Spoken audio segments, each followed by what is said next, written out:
Welcome, everyone. I'm Kimberly Boscheman, and this is the Intentionally Intuitive Podcast. In this episode, we're going to take a look at the numerology and the energy for the upcoming full moon that's occurring on August 12th, 2022. Before we get into the forecast, this, of course, is a general reading. If you would like a personalized reading to take a closer look at your own numerology and your own energy associated with those vibrations, book some time with me. I would love to work with you. My information is in the description box below. Okay, so for this illumination, we are working with quite heavily the energies of the 17-8 and the 12-3. And so I'm going to break it down again collectively, which we are all a part of the collective. So we will feel the influence in some way, or we will hold space for someone who's feeling the influence in some way. And then I'm going to take a closer look at each individual life path number. So collectively, we are working with the energies of the 3 and the 8, most predominantly. So life force creation energy that's begging to be channeled into something physical and tangible in a big way. So again, 3 being the creation energy, creative life force that wants to be expressed, and 8 energy that sort of brings the power dynamic, that brings the physicality to whatever this is. And so the idea being the 3 energy, the 8 being bringing it into physical form. So this could be quite literal, such as having a baby or like inception of a baby or, starting that process, whatever the case may be. Or it could be the beginning or the culmination, because again, this is a full moon, or the birth of a big creative idea or project that you've been working on. So this can translate in so many different ways. Maybe you've been carrying around an idea or inspiration, and now the people, the places, the things sort of surface to assist you in bringing that idea or that dream into reality. Because again, just think of like 3 is the inspiration. 3 is the creative, it's that creative life force, but it's like a feeling. It's inspiration, right? It's more ethereal. The 8 energy is very physical. It's very ambitious. It's goal-oriented. So you couple these two together and there's something big and creative. There's some kind of life force energy that wants to be molded into something very physical, very tangible, that can be a solution or can be utilized by a greater population. This is not small energy where it's like meant to only be consumed by self or sort of expressed only for the sole purpose of self. This is, again, very big, expansive, meant to be felt by the masses or a greater population energy, right? And it comes down to your own creative idea, your own creative inspirations, and how that translates for you and how you can move it into the physical in some way. So this is really powerful, big energy. And this is so supportive for, again, bringing those dreams, those inspirations into the reality, into the 3D physical plane. This energy, especially coupled with the 8, or because it's coupled with the 8, this is all about, again, 3D physical assistance, realizing an idea or a dream, right? Something that you want to create. So in astrology, what's interesting, and I say it's interesting, but the astrology and the numerology a lot of times correlate. There's a lot of synergy there. And so that's why I always say, like, if you get a numerology reading, make sure you're also getting an astrology reading and vice versa, because it just opens so many doors. In astrology, this moon falls within the sign of Aquarius, so we can also sort of feel the push to think unconventionally or to think outside the box in a way that takes the needs of the greater good into consideration. So both the 8 and the 3, again, are big, ambitious energies, and they are meant to be expressed in ways that, again, are going to have some kind of greater impact potentially on others. So typically I would say if this was just 3 energy, then it would be energy that would potentially just want to be, it's that creative life force energy that simply wants to be expressed for business, for pleasure, for self, whatever, as a hobby, whatever. However, For those using this energy to create in the physical form an idea or, whatever the case may be, have fun in the process, of course, right? Like that's, if you're not taking inspired action, then you're taking action out of obligation, and that sort of diminishes that life force process, right? That life force creative process. So with the energy of the 8, again, this is looking to land in a way that is associated with business, money, solutions, power or influence, but not in a dominating way, not in a manipulative way. This is looking again to equalize power or balance power or redistribute power or whatever the case may be. Because think of taking that big creative idea and moving it into something tangible that has the potential to be a solution for not only self, but others as well. This also is going to bring into focus, because it's that 8 energy, empowerment, right? So maybe you're creating something, maybe you're bringing something into the reality that is not only empowering for self, but potentially empowering for others as well. Think like resources and so on, right? And so anything that 8 energy really has influence over. Now, 8 energy is also incredibly spiritual. It's very connected to a higher consciousness, to the spiritual realm. But really for these purposes, I do feel like, because we have this 3 energy that we're working with, which is also very connected, it's very spiritual, it's very ethereal, because it's married with the 8 under this illumination, this is, again, bringing a inspiration or creative idea into the physical and making it, having integrity behind it, to where it's not just for selfish purposes, where it's not just to serve self, right? There's something bigger at play here. And we're also in a 6 universal year. So again, nurturing, community are all kind of really taken into place here. So this all plays together. This has the potential to be a very big, influential full moon. So again, there's often a very tangible, practical, and goal associated with 8 energy. And so that's why I say there's something here where it's not just simply for pleasure. Like, you should get pleasure out of this process, but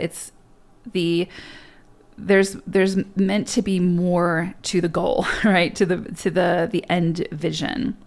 So again, this is a full moon. So it will bring things to culmination now, or it will shine an enormous spotlight on what you have been missing out on, or what you're missing when it comes to getting started on whatever this is, or making whatever this is happen, right? It's kind of like the 4 of Cups. I'm just getting an image of the 4 of Cups in tarot, where it's you're so focused on something, and this is going to illuminate sort of that missing puzzle piece that's going to help you to get started, or help you to make big strides in accomplishing whatever this is.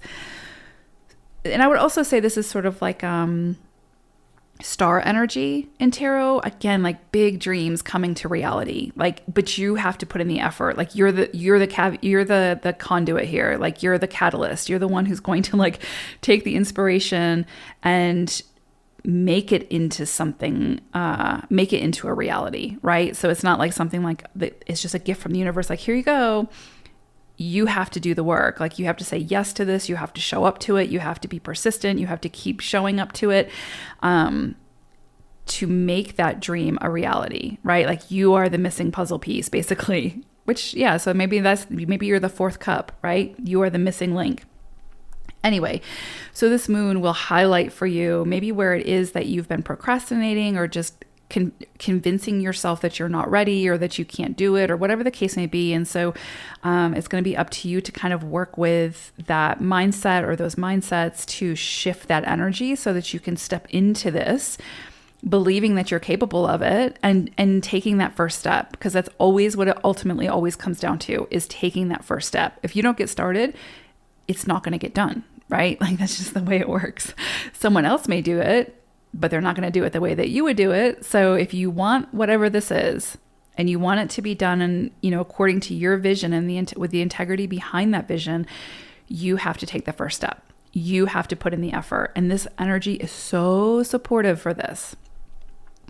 So this 12-3 energy will also bring the reminder of sort of like cause and effect. Often whatever happens is a result of an individual's own choice or decision.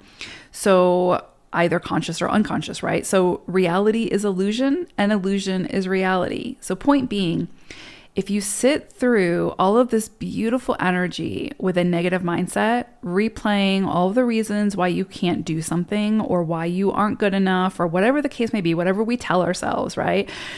To get started, to keep ourselves from getting started, then guess what? You will be right and you won't do anything and you won't accomplish what it is that your soul is trying to get you to accomplish.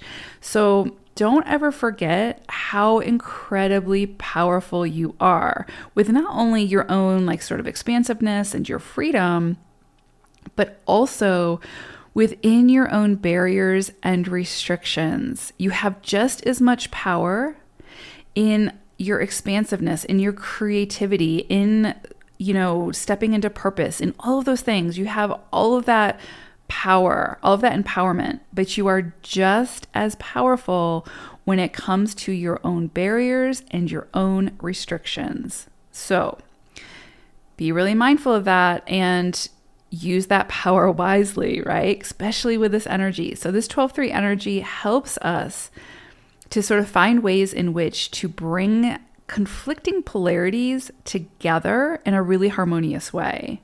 So this is just, like I said, in astrology, I'm an Aquarius moon. And so this is a very personal moon for me, but this is just such beautiful energy, such big, powerful energy, especially for creating something, for bringing something to life. So yeah, if there's that idea or that inspiration that you've been talking yourself out of, or you've really wanted to do, or whatever the case may be, this energy is really going to assist you in that. You just have to get started. You have to take the first step, right? And then continue to take those steps. Okay, let's go ahead and take a look at your life path number. Life path number 3. So for you all, this illumination, this can bring a period of big inspirations, but also what feels like big tests and the need for quick, decisive action, especially when it comes to the home environment, or with more sort of intimate relationships. This can be a highly, highly, highly intuitive period for you all, very psychic, lots of downloads, lots of inspiration, whatnot. And I would say pay attention to your dreams at this time. I mean, always, but pay attention to your dreams and the downloads that you get. Pay attention to the things that you hear that sort of have sort of a charge, like it resonates and you think, oh, I need to explore this, or I need to look more into this, or I need to write this down and revisit it. Anything like that. Or if you're just walking down the street and you're like, I really feel like I need to go into the store, do it. See what it leads you to. This is a very highly sensitive period potentially for you all. So try to work with that energy, because it's like your connection to the ethereal is much stronger. And so you can grab those downloads, grab those inspirations to create whatever it is that you want to create. Now, again, this could be a potentially testing period, or feel like it, sort of like you'll have these big ideas and then you'll want to create something and bring them into the physical, but you'll face some challenges around that. Just come back to the present moment and see those challenges for what they are. What are they trying to show you? How can you deconstruct them? How can you move beyond them? Is it trying to put you in a detour, to change direction, to look at things differently? Or is it just asking you to go within and find the strength to overcome that challenge, right? There's something more to it than just like, oh, the universe is out to get me, and I guess this isn't meant for me, because it's not always the case, right? So I would say those periods that feel like, or those cycles that feel like they are very testing or very challenging, just face them head on. See what it is that they're trying to show you. What is it that you're meant to overcome, and what wisdom are you meant to extract from that experience? And also I would say pay attention to the thing that keeps coming in for you. So if there's like an idea that has been like hounding you, or you keep seeing the same sign or the same synchronicity, pay attention to that, because a lot of times it's like, if it keeps coming in for you, it's because you're ready and you're talking yourself out of it for some reason. And so you're delaying that process, or you're procrastinating because you don't feel ready, or you feel like it's too big, or you don't have what you need to do it, or whatever the case may be. But if it keeps coming in for you, it's coming in because you are ready, right? It is possible, and you are ready, and it's ready to be birthed by you. And so it is very possible that under this illumination, something that's been continually coming in for you is going to just come in very, very strongly at this time. And it might get to the point where you again, everything sort of falls into place, where the people, the places, the things all show up at the same time, everything drops, and you're like, okay, I can't sort of ignore this anymore. And the challenge may be not anything external to you. It may be you, right? You may be your own biggest challenge, recognizing oh my God, I can do this, or I can at least get started. I can at least take the first step and see where it takes me. And I am restricting myself by saying no, even though everything is here for me, waiting to get started on whatever this is, right? So 3s, this is your energy, right? And it's coupled with the energy of the 8. So you have got the green light all the way for miles and miles and miles. You just have to get out of your own way and not say no to what keeps presenting itself that's ready for the taking. So I hope it's a beautiful full moon for you all. Take care. Bye for now.